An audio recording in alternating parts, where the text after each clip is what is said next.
Are you in the market for a new electric outboard for your boat? Let's talk about the Newport Vessels NT300.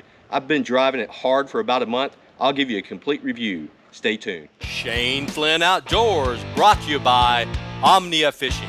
Experience the most personalized tackle shopping on earth. Also by Bent Rod Fishing. Get bent, stay bent. Woo-hoo-hoo-hoo! What a big girl! Hey everyone, thanks for stopping back by the channel. Today we're going to be talking about the Newport Vessels NT300 electric outboard. For those of you who follow my channel, realize that I fish out of an all-electric bass boat for fishing reservoirs here in Virginia. Over the past 2 years, I've been using standard trolling motors, transom mount trolling motors in the back of my boat to push the boat along. And this year I've decided that I was going to upgrade my transom electric trolling motor in the back to an electric outboard motor that's built for pushing a boat. So I looked around during the winter, and I looked at Elco and some other motors, and I was almost ready to pull the trigger on an Elco for about $4,000, and then I came across the Newport Vessels NT300, which is a new outboard, and believe it or not, it was less than $1,000. So I did a little research. It's a new motor, and I decided to get on and buy one, be one of the first few hundred that came out. So I bought this NT300, and I have been running it for over a month now, and I have been running it hard, and I'm very, very impressed with it. This is a 36 volt, 3 horsepower electric outboard, and this pushes my boat around 5.75 miles per hour on average across the lake. Now, Newport Vessels advertises that you can go up to 6, but it really depends on your boat. I have a 60-inch wide beam boat, and I can tell you I'm not going to get much faster than 5.75 because I can't plane, because this boat pushes out a giant wake, which you will see when I show you some footage of the motor at work. But real quick, I'll go over some of the functionality here of the motor. So this Newport Vessels electric outboard motor is set up just like your standard gasoline tiller model motor, 9.9, 20 horsepower, Mercury, whatever brand you can think of. It's basically got the same manual functions.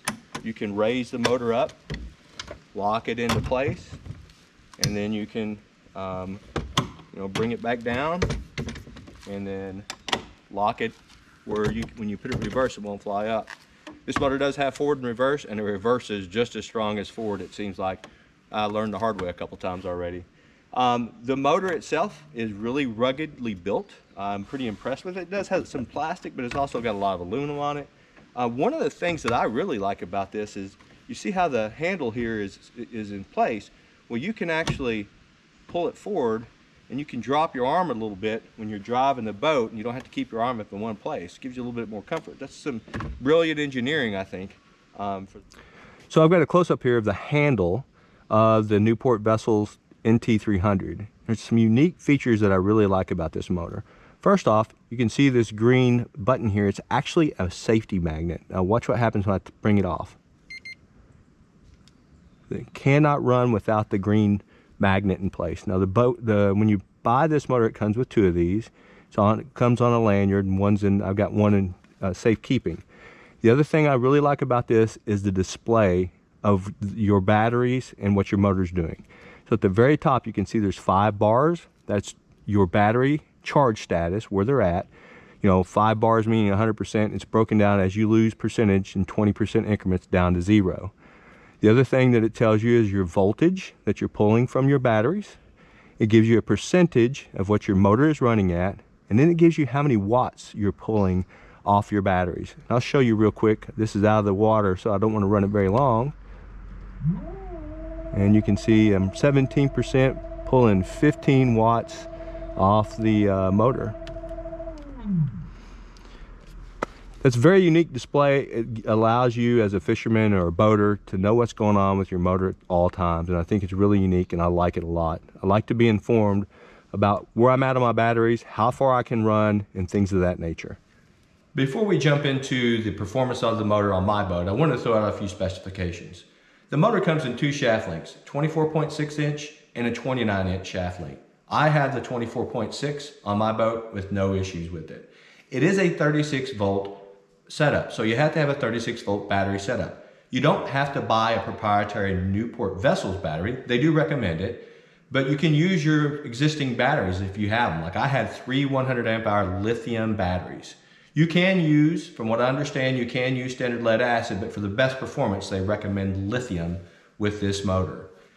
It's a pretty quiet motor. It's out of the water, it is a 40 decibels is the sound. I will tell you, when it's in the water, it is much quieter, and it's much quieter than the 112-pound thrust motor guide motor that I was running prior. Hands down, much quieter. So those are just a few specifications to consider about the motor.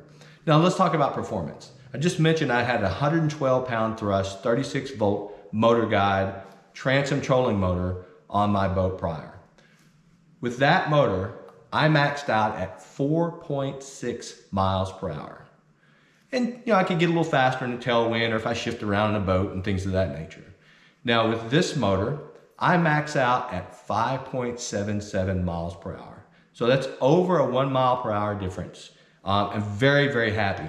And I just don't really think I can get much faster because this motor on my boat just pushes a giant wake out now. And to go any faster, I'm gonna have to get on a plane, and the motor's not gonna get me on a plane, so it's probably pushing me at the max speed I can get with this motor or with an electric motor until I get on plane.